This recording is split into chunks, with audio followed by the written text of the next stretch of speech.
Good morning, you guys. Happy Friday. I am going to keep you for a few minutes today, so hang tight.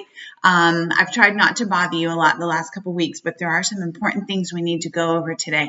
First of all, thanks for Camo Day yesterday. It was so much fun. The PBIS committee has really come up with some fun events this year, and I loved Camo Day. So thank you for that. And also, along those same lines, thank you for those of you who have signed up for the Spirit Committee. There are 20 of you who signed up. We're having our first meeting in a couple of weeks, and our mission is nothing but planning pride building, community building, school spirit building events. So I hope to have a lot more fun with you and the kids next year in that vein. Thank you for signing up for Pie in the Face. It's not too late to do that.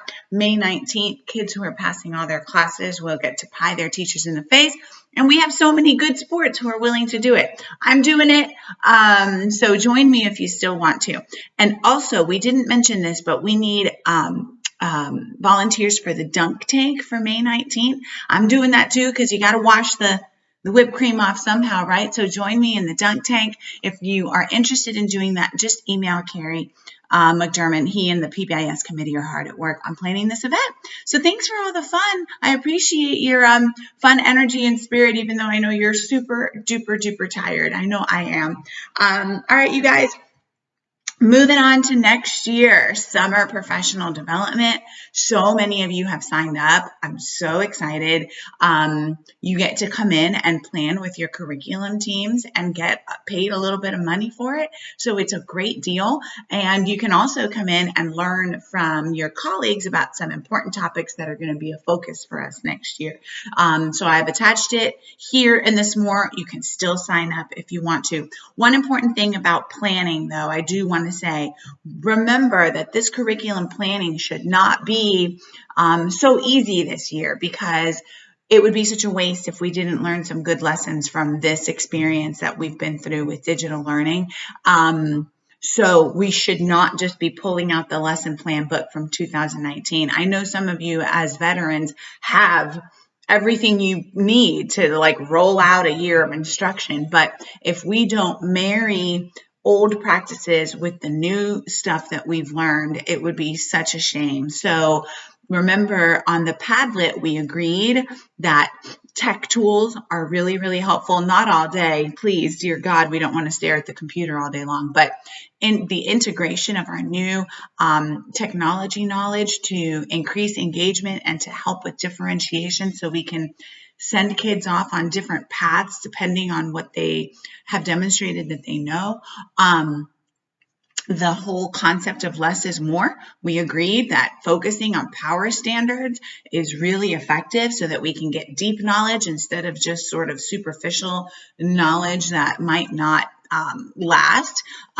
Small groups. Oh my gosh, the days of lecturing for 50 minutes to a whole class should never come back. We've learned that we can never engage our kiddos for about longer than 10 minutes at a time. So short mini lessons, supported practice, independent practice, and then small groups that are based on the formative assessment that we've done all through class. Those are going to be the types of things that will make us so much better and stronger as we come out of this pandemic. So when you're doing your planning in this summer, make sure that you are reimagining your teaching, because it's going to be exciting to roll out some of our new tricks and embed them into what we've done in the past.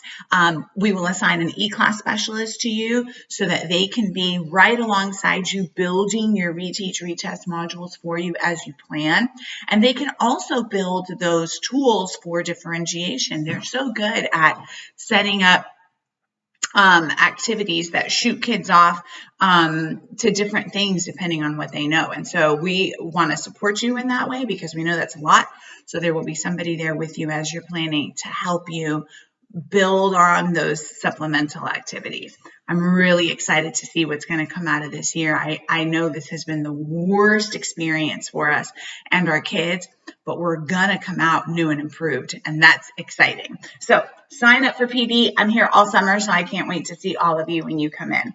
I wanted to say a really, really quick thing about retention, because at our faculty meeting, I think it was Allison who brought it up, but she, I think, expressed very courageously what many of you, or some of you anyway, might be feeling about retention. I told you that my feeling was that retentions were going to be very few and far between. And I think Allison used the word demoralizing, and I get that. So I just wanted to validate that, tell you that I understand, but just remind you, because I've been doing a lot of reflecting about this since our meeting, just remind you that these are the most abnormal times. So we cannot apply normal time rules to these times. That would just be an exercise in frustration, and it's just not fair. We have received a tremendous amount of grace. Everybody who's watching this has received a tremendous amount of grace this year for so many things, myself included. And so it's time to just extend that grace across the board to everybody who has been affected by the pandemic, which is everybody. So hang tight, trust the process. I know it's really hard for you to accept, knowing how hard you have worked, but I will go back to this. Research does not support retention as an effective intervention long term. And I know you guys, and I know how much you care about kids. So since you want successful long-term outcomes like I do, we have to remember that the research doesn't really support retention as a mechanism for that anyway. If it becomes a punitive tool that makes us feel better, then we're really totally looking at it the wrong way. So I know it's tough, but hang in there. Let's just work really hard next year together to get our kids where we need to be. And frankly, for many of them, just to re-engage them back into the school process, the school community, and relationship building with teachers. That's going to be a lot of what we do next year. I told you in the meeting that this year was the hardest year ever. Next year is going to be the second hardest year. So we can do it. We've got it. And we're going to be okay. Okay, guys. Learning targets. I think it was Jennifer Coker at the faculty meeting who asked what the expectation is for the board. The most important thing to me is that you have a learning target on your board. It can be an I can statement. It can say learning intention. It can say learning target. It can be the AKS, as long as it's not the language of the AKS. Remember, learning targets are short, kid-friendly statements.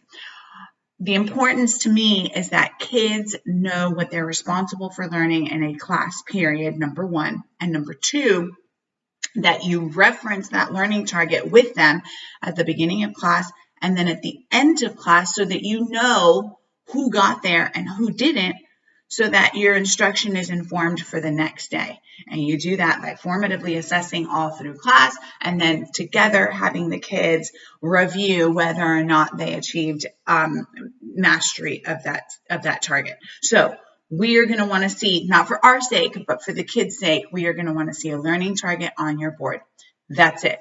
If you want to add other things like an agenda, or if you want to add the gradual release little statements, or if you want the 5 E's on there for the duration of your unit, that's fine. That is not an expectation. The only non-negotiable is a learning target on your board every day that you reference. It has to be live. You reference with your kiddos. I hope that's clear. I hope that's helpful. I hope that's kind of good news. If it's still unclear, email me and we'll talk through it. Supplies. We ordered a ton of supplies last year and we haven't used many of them at all. I think there's probably still some unwrapped packages in the building. So we're not doing a mass supply order this year. If there is something that you feel like you cannot live without, see your curriculum APs and they will help you through that. And then finally, Teacher Appreciation Week. It's going to be so much fun pampering you all of next week because you deserve it. You deserve every second of it. Only thing you need to know right now is you're in jeans for the rest of the month, which means you're in jeans for the rest of the year. Woo woo! Enjoy it. Second thing you need to know is that there is a room service paper in your mailbox. If you are a teacher or a parapro, the reason only teachers and parapros are getting one is because they're the only ones with rooms, and it's room service. Fill those out. You're gonna select a beverage, a salty or a sweet. tape those on your doors by Monday at 12 p.m. We will collect your room service orders. We will fill your room service orders in brown paper bags and deliver them on Wednesday. If you're not a teacher and a parapro, don't fret. We will have treats for you in the boardroom. They're just not going to be delivered room services style, but everybody will be celebrated. The rest of it, you can look at the graphic included in the Smore. I hope you enjoy being just spoiled and pampered next week, because you absolutely have earned it. And we're going to have a lot of fun treating you like kings and queens.